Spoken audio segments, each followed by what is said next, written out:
ব্রাহ্মণবাড়িয়ায় ইসলামী আলোচক তাহিরিকে গ্রেপ্তার করতে গিয়ে ৬ পুলিশ সদস্য হামলার শিকার।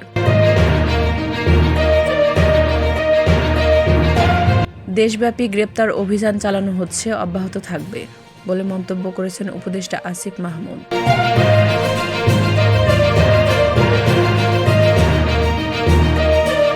ঢাকায় এসেছেন নাসার প্রধান মহাকাশচারী জোসেফ এম আকাবা।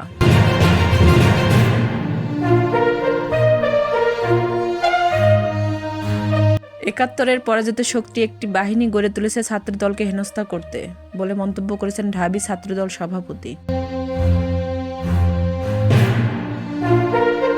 ধানমন্ডিতে নিষিদ্ধ সংগঠন ছাত্রলীগের ঝটিকা মিছিল, আটক ১।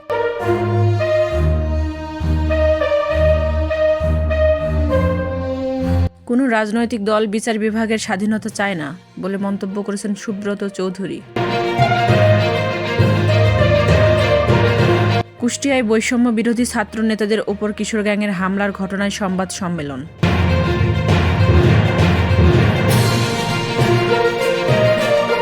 ভুয়া মুক্তিযোদ্ধাদের ভাতা সুদে আসলে ফেরত নেবে অন্তর্বর্তী সরকার বলে মন্তব্য করেছেন মুক্তিযুদ্ধ বিষয়ক উপদেষ্টা।